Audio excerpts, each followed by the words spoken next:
shifts as we move through time. Yeah, and people always say, well, what about infant mortality? How can you possibly think that your character felt the same way about her child's death when she was surrounded by the fact that children didn't survive? I spent a lot of time in refugee camps in Africa where infant mortality is a fact, but I can tell you that the sound of a mother keening for a dead child is exactly the same in an earth-floored hut in a refugee camp where death is an expected fact. So I think that the emotional, yeah, you know, you have to obviously take into account living in an age of faith and an age of superstition, but within that I think that the emotional truth doesn't change. I'm going to say something highly tendentious, which those of you who know me will know is typical. I find the statement that we're not really that interested in individuals and all of us kind of nodding to be both true and breathtaking and as accountable as anything I can think of for the crisis in the humanities that consumes us all. And I loved having the invitation through fiction to think about the ethical stakes of that and ways in which we need to be interested in individuals, whether our job is to feel their likeness or to explain their difference, which doesn't mean we need to be biographers, but that we need to know as professional historians in our various walks of life the thing that undergraduates know and that graduate students willfully forget, which is that everybody we studied lived and died in bodies, in heat and cold, in pleasure and pain, in circumstances that are widely variant, but that they're dead. They weren't always dead, you know. They're dead, not insensate or stupid. So I think this question of not thinking in terms of individuals is a place where nobody 50 years ago would have nodded at that statement, or certainly nobody 60 years ago would have nodded at that statement. And we ought to think a lot in our tribe about the relationship between that head now and what would have puzzled Samuel Eliot Morison about such a statement. Jane, would you say that's one of the reasons why you wanted to write a novel? I think I came to feel more passionately about it after writing a novel. You know, I wrote a first academic book that thought not at all about individuals except as people who conveniently said things that I could mine and think about in a kind of cultural studies way. And I wrote a second historical nonfiction about an individual who I couldn't know, and the groping after him was very much part of the project.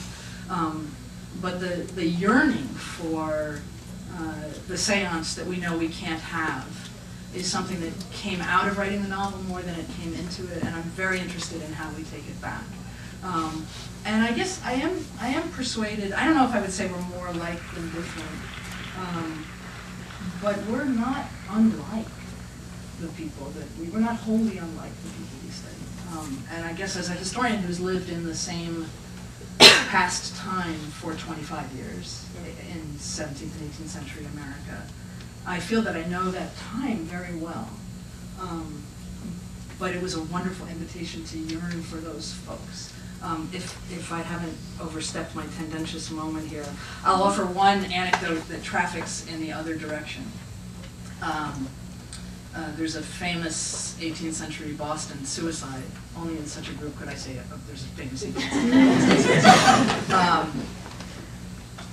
of the sister of a prominent loyalist family who was seduced by the sister's husband and killed herself in their home.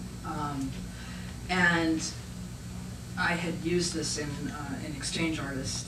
She's in the family that the title character marries into.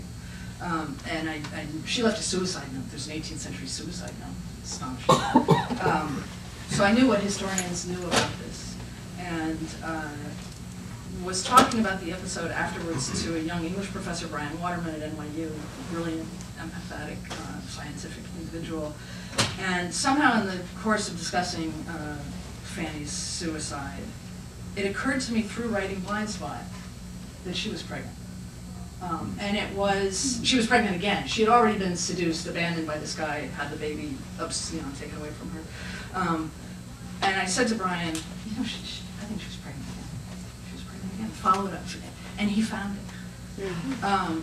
He found it in a source about which I had a hunch that he then, he found the gravestone, but it actually turned out to be right.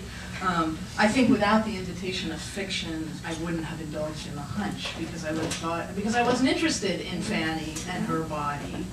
I was interested in her life on the note. So I guess I wind up feeling grateful for the note, but reminded that there was a body behind it.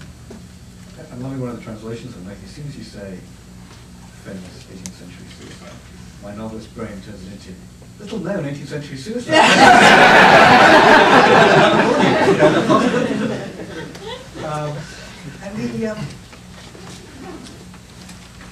It's funny because I started off talking about that kind of clash of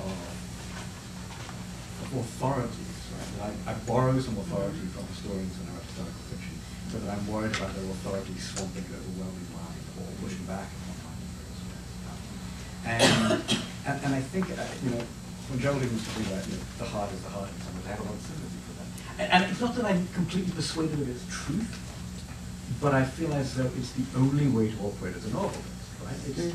That's my authority, in a sense, and it's the authority that I can use to push back on historical record. And partly because, Jane, exactly what you're complaining about, that I feel that there is at least a generalized sense that history is not a study of individuals. So I feel like I can get beneath the skin of that person and say, well, I know what that person, or I can speculate about what that person felt, because there isn't speculation to necessarily immediately counteract that. But it also feels like that's my territory. That's why I make my bread and butter. That's what a novelist does. And so it feels that that's the territory where I can begin to say this part is mine, and I can build outwards from that. I can make you believe in the person. I can make you believe in almost anything else around that period. I think along the way. But I would argue, this. It's funny because the struggle between the individual and history, the individual and larger forces that play upon them in some sense, or how they reflect those forces, how they are subject to those forces. As you were saying, we were having coffee before this. I'm teaching, just started teaching this semester, a class in the contemporary American novel.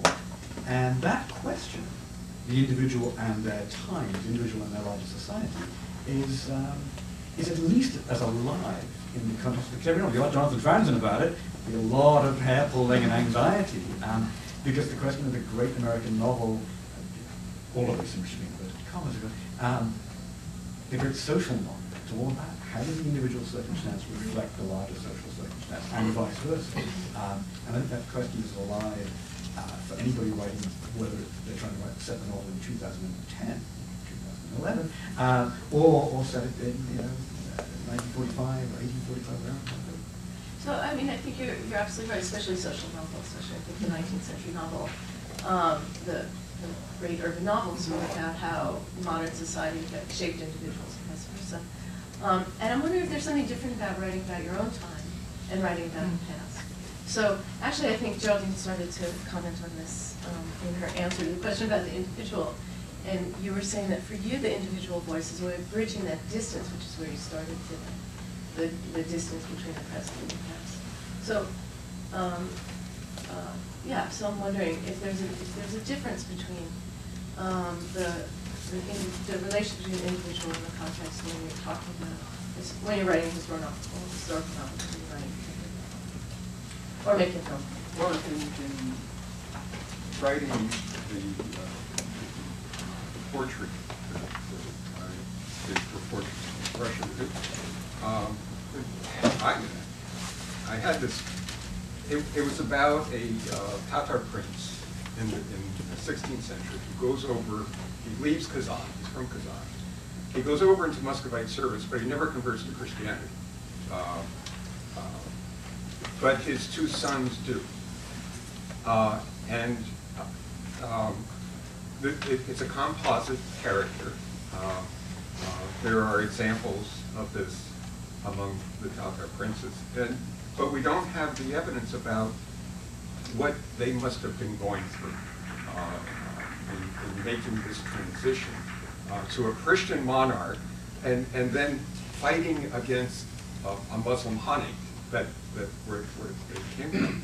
So I said, well, we have all of this kind of circumstantial evidence surrounding it, but in the middle we don't have the diary. What must it have been like? So I had him write his memoir on the eve of Moscow's conquest of Kazan, and he closes watching the Muscovite army pass by his palace on their way to, or his estate on the way. Another, I'm sure Russ must have felt this with Anna Koltovskaya, who was one of the brides of one married Ivan the Terrible, and we went through the bride shows. But because of court intrigue, she was shortly afterward were whisked into a convent and spent the rest of her life, 60 years or so, in the convent. What must that have been like for her? We don't have her voice. So Russ did a wonderful job in at least presenting a possible way of understanding what she went through.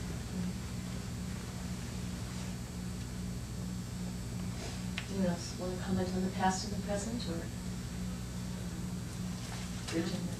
I think it's easier to rummage around in other people's closets, perhaps, than your own. I guess the journalist in me thinks in the present, well, you can write the truth. Why wouldn't you? You know, you can go and interview everybody and find out exactly how they account for themselves. And then I've had that thought challenged, because I know that I get a document and I think I've got the gold, you know, and I'm sure you all do too. And then in my own family, I found 2 recent examples where this was patently not the case. My sister went to the Australian War Memorial where they've just computerized all their records, and she tapped in my father's name, and it came up that he was born in Canada, and she called me up very excited and said, "Did you know Dad was born in Canada?" And I said, "No, he wasn't. He was born in Santa Maria, California," because I have his birth certificate.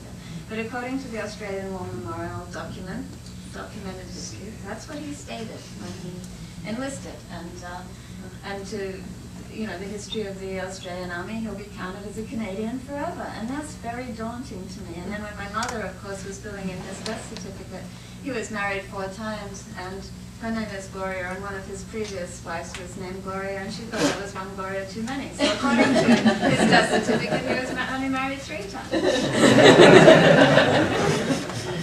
That's what I call the liberation of fiction, right?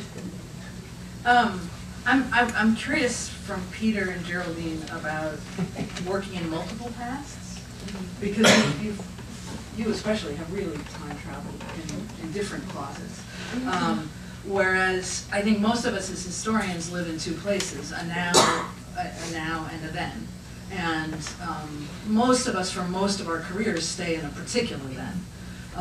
So I'm fascinated by the early British North American world, and I can imagine rummaging around there in fiction and in history forever. And the only other thing I would ever write fiction about is you all. I can picture writing a campus novel, and it would be funny. But I can't picture endeavoring into some other. I'm not going to write a book about the French Revolution. I'm not going to write a novel about the French Revolution. So, what does a particular past mean to you? Because I know what it means to me, and I think it's something different.